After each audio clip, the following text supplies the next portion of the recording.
Radio Nuwe Lied. Klets, kuier, luister en leer in Afrikaans. Jou Christelike lewenswyse radiostasie. Volg my, 'n program wat jou gaan leer hoe om 'n disipel te wees en hoe om dan disippels te maak. Aangebied deur Grace van Therefore Bedieninge. Baie welkom by ons Volg My Disipelskap reeks waar ons in die woord gewortel en gegrond word en geanker word om te leer hoe om meer soos Jesus te lewe en ook om nuwe bekeerlinge te leer wat dit beteken om Jesus Christus te volg. Kom ons bid saam. Here, baie dankie dat U elke keer wat ons die woord oopmaak, deur die Gees vir ons lei en begelei in die lewende woord, en dat ons van U teenwoordigheid bewus kan wees telkens wat ons lees. En Here, ons wil nie net lees nie, ons wil hoor wat U vir ons sê. Maak ons geestelike harte, ons geestelike ore oop, Here, sodat ons ontvanklik kan wees vir U woord. Ek bid dit in Jesus naam. Amen.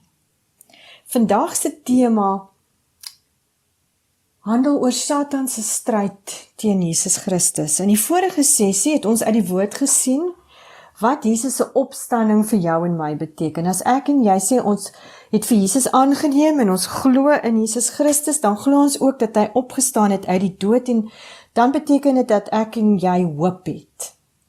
Vandag gaan ons stil staan by die soewereine heerskappy van Christus en die stryd wat Satan teen Jesus voer.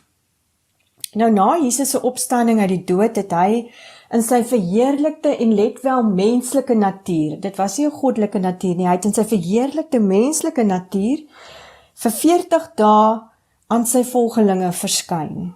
En hy sê vir hulle in Matteus 28 vers 18b, aan my is alle mag gegee in die hemel en op die aarde. So wat ons uit die skrif uit weet is, Jesus het nou, nadat hy opgestaan het, het hy alle mag. En hy het nie net alle mag nie, maar hy heers ook nou. En na sy hemelvaart en troonbestuiging in die hemel heers Jesus Christus oor die ganse heelal, insluitend al die magte, al die owerhede, dit sluit regerings in, vir sy kerk se onthaalwe.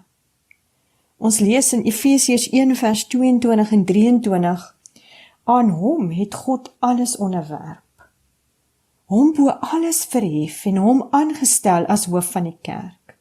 Die kerk is sy liggaam, die volheid van hom wat alles in almal vervul. En in 1 Petrus 3 vers 22 lees ons, Jesus is nou aan die regterhand van God, nadat hy die bose magte aan hom onderwerp het en die hemel ingegaan het.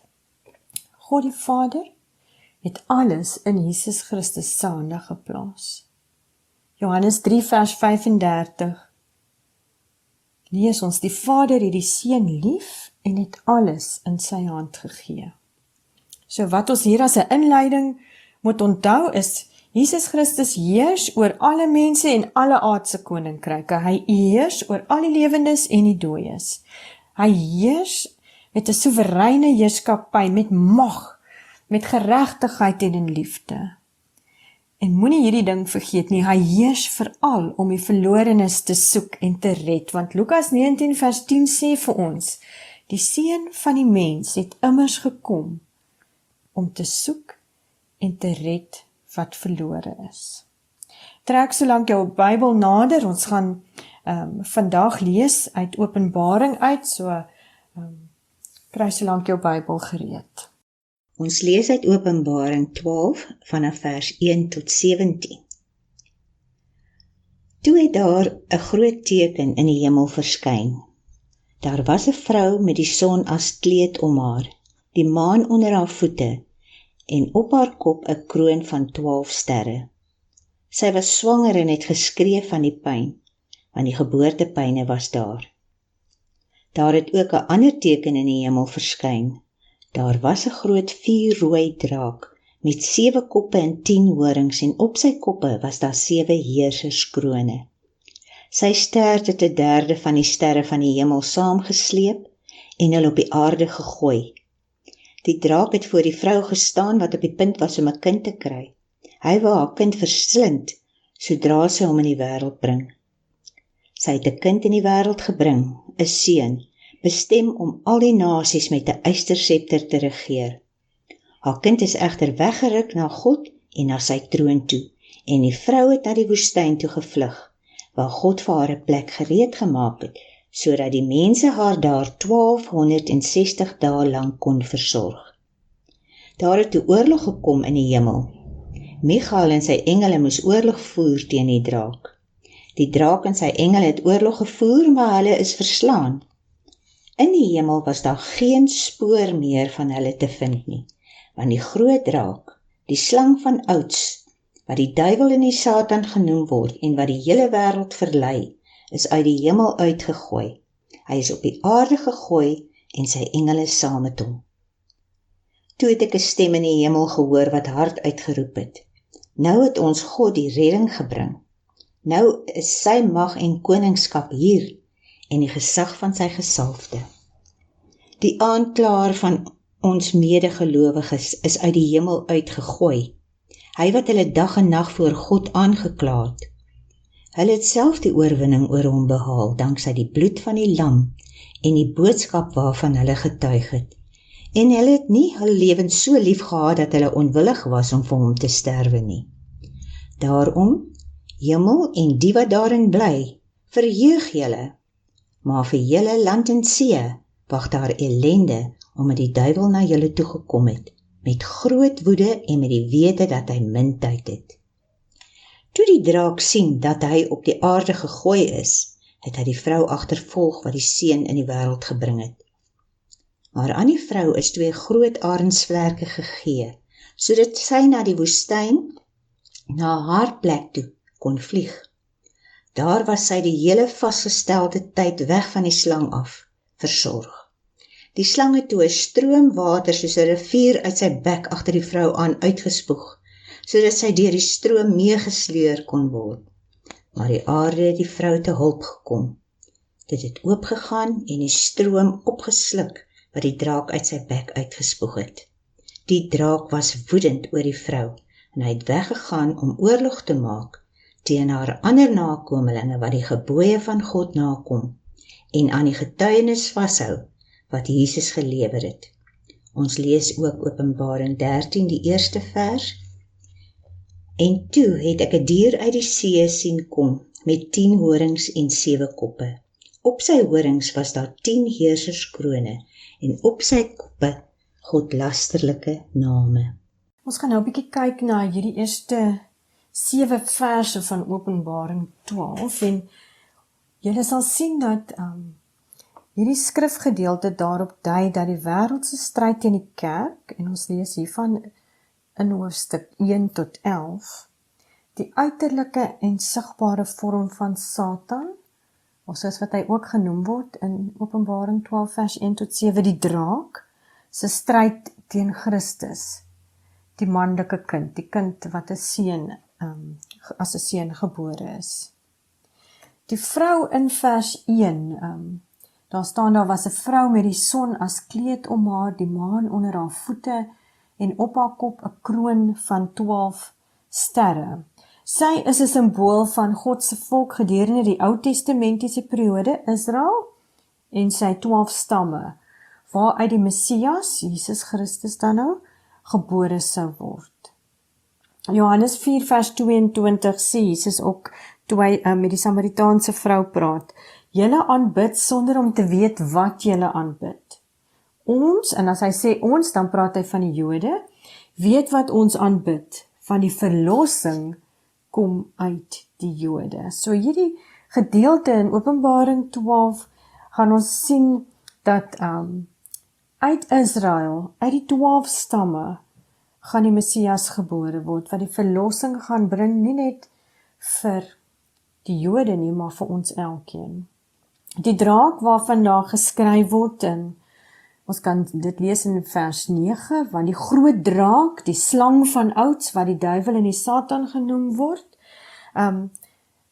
hy word dwars deur die Ou Testamentiese periode gekenmerk as iemand wat probeer om te verhoed dat hierdie Messias, hierdie manlike kind in die wêreld kom. In Openbaring 12 vers 1 tot 4 lees ons, toe het daar groot teken in die hemel verskyn. Daar was 'n vrou met die son as kleed om haar, die maan onder haar voete en op haar kop 'n kroon van 12 sterre. Nee, ons het dit nou gesê wat dit beteken. Sy was swanger en het geskree van die pyn, want die geboortepyne was daar. Die tydperk tot en met Jesus se geboorte, dit is nou nie net fisies, dit verwys nie na Maria wat in kraam was, dit verwys na die Ou Testamentiese volk en die profete wat voorspel het dat Christus gaan gebore word. Daar het ook 'n ander teken in die hemel verskyn. Daar was 'n groot vuurrooi draak met 7 koppe en 10 horings en op sy koppe was daar 7 heerserskrone. Sy stert het 1/3 van die sterre van die hemel saamgesleep en hulle op die aarde gegooi.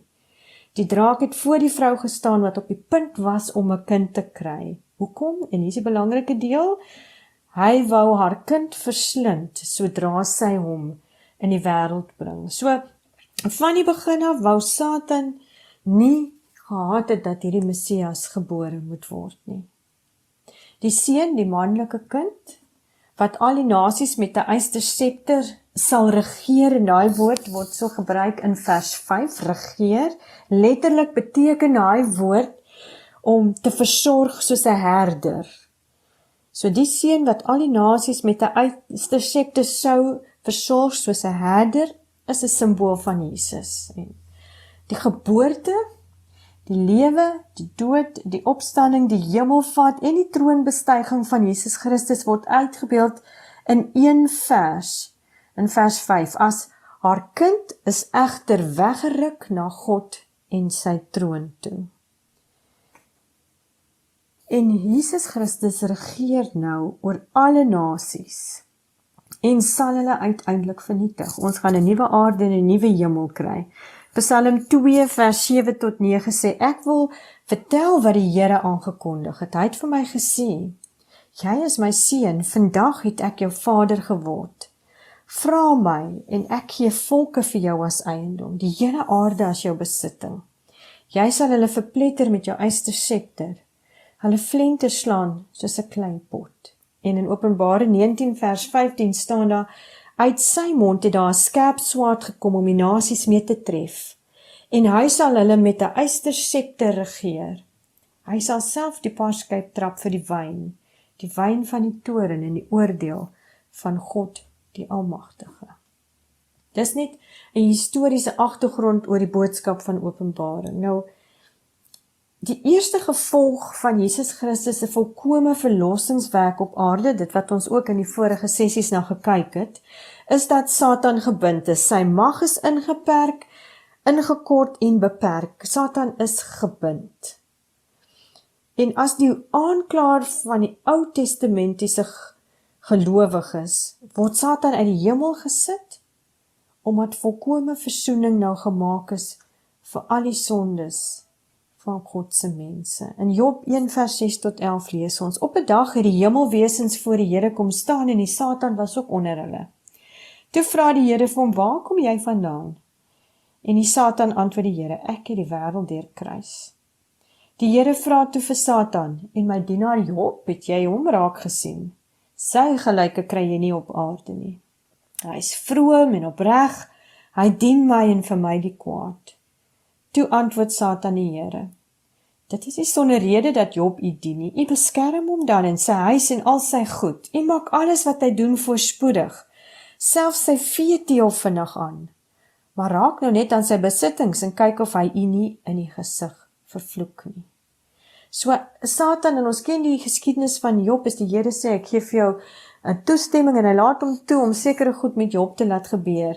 So sy magte is beperk. Deur Jesus se opstanding uit die dood en deur die versoening wat hy vir ons gebring het, die volkome versoening wat sy bloed vir ons bewerkstellig het. En so Satan se aanklagte het geen wetlike regte meer nie. Hy is op die aarde gegooi. Ons kan daarvan lees in Openbaring 12 vers 7 tot 9, daar het toe oorlog gekom in die hemel. Michael en sy engele moes oorlog voer teen die draak. Die draak en sy engele het oorlog gevoer, maar hulle is verslaan. In die hemel was daar geen spoor meer van hulle te vind nie, want die groot draak, die slang van ouds, wat die duiwel en die Satan genoem word en wat die hele wêreld verlei, is uit die hemel uitgegooi. Hy is op die aarde gegooi en sy engele saam met hom. En in 1 Johannes 1 vers 5 tot 19 lees ons weet dat ons aan God behoort en dat die hele sondige wêreld in die mag van die duiwel is. Beperkte mag, Satan het nie mag oor jou en my nie.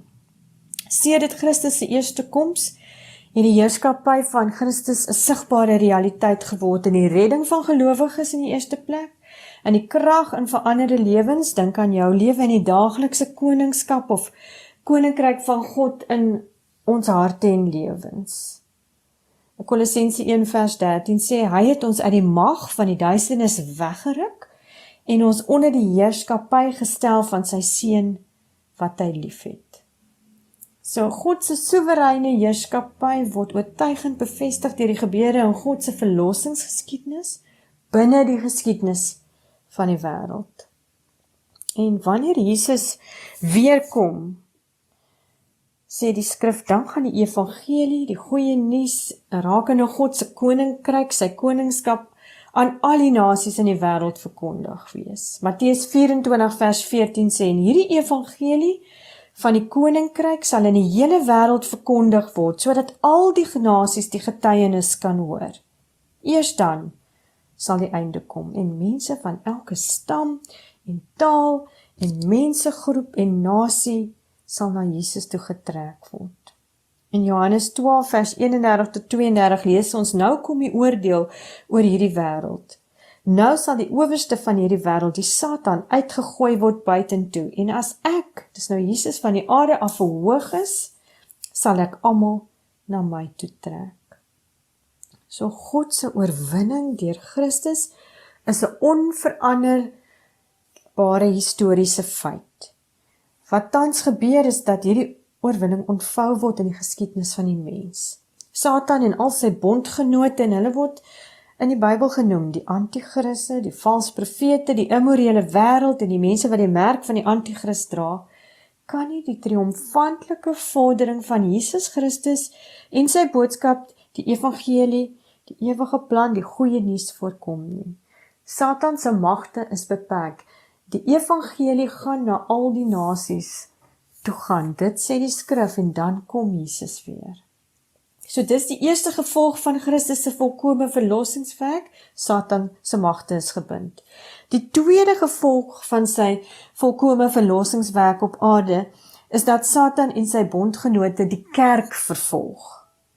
En dwars deur die periode tussen Christus se eerste en tweede koms sal Satan en sy bondgenote probeer om soveel as moontlik skade aan die kerk aan te rig. Ons lees in Openbaring 12 vers 13 tot 17, toe die draak sien dat hy op die aarde gegooi is, het hy die vrou agtervolg wat die seun in die wêreld gebring het. Maar aan die vrou is 2 groot arensvlerke gegee, sodat sy na die woestyn, na haar plek toe kon vlieg. Daar word sy die hele vasgestelde tyd weg van die slang af versorg. Die slang het toe 'n stroom water soos 'n rivier uit sy bek agter die vrou aan uitgespoeg, sodat sy deur die stroom meegesleep kon word, maar die aarde het die vrou te hulp gekom. Dit het oopgegaan en die stroom opgesluk wat die draak uit sy bek gespoeg het. Die draak, en luister nou mooi, was woedend oor die vrou en hy het weggegaan om oorlog te maak teen haar ander nakomelinge. Wie's hulle? Wat die gebooie van God nakom en aan die getuienis vashou wat Jesus gelewe het. Dis nou ek en jy, né? So, Satan en sy bondgenote het nou sy vizier op die kerk. En Christene sal onder sy toren aanvalle en leuns lei. Die kerk op aarde sal onderdruk en vervolg word, maar God sal sorg. En sy sorg sal seker maak dat die kerk as 'n instituut of 'n instelling, maak nie saak wat jy dit wil noem nie, dat dit beskerm sal word buite die bereik van Satan. En ons het dit al soveel keer gesien in die lande waar ons bedien, dat die bloed van die martelare is gewoonlik die begin van groei. Ons verstaan dit nie in ons menslike begrip nie, maar Christus het gesê, die kerk gaan vervolg word, en elke keer wanneer ons vervolging in 'n erge mate sien, dan sien ons 'n gewoonlike, verskriklike oplewing, 'n herlewing, mense wat hulle opnuut weer draai na Vader toe. Satan gaan alles probeer, insluit in 'n leuns en misleiding om die kerk van Christus af weg te lei. Dink byvoorbeeld aan die gelykenis wat Jesus vertel het van die saaier en die saad. In Lukas 8 vers 14 sê hy, die saad wat tussen die onkruid val, dui op die wat die woord hoor, maar deur die sorge en die rykdom en die genietinge van die lewe, word dit gaandeweg verstik en dit skiet nie saad nie. En in Johannes 8 vers 44 sê Jesus, julle is kinders van die duiwel. Hy is julle vader en julle wil doen wat julle vader wil hê julle moet doen. Hy was van die begin af 'n moordenaar en hy staan nie aan die kant van die waarheid nie, omdat daar geen waarheid in hom is nie. Wanneer hy leentaal praat, is dit volgens sy aard, want hy is 'n leienaar en die vader van die leuen. Maar die bose magte van hierdie wêreld gaan so verdeel wees, sê Openbaring, dat hulle nie sal kan saamwerk om die kerk as instelling te vernietig nie. Hulle sal mekaar se planne in die wiele ry, teen mekaar werk en mekaar se mag verbreek. In Openbaring 12 vers 16 lees ons, maar die aarde het die vrou te hulp gekom. Dit het oopgegaan en die stroom opgesluk wat die draak uit sy bek uitgespoeg het. En dan fokus die draak se woede op die individuele Christene, soos ons nou gelees het in vers 17.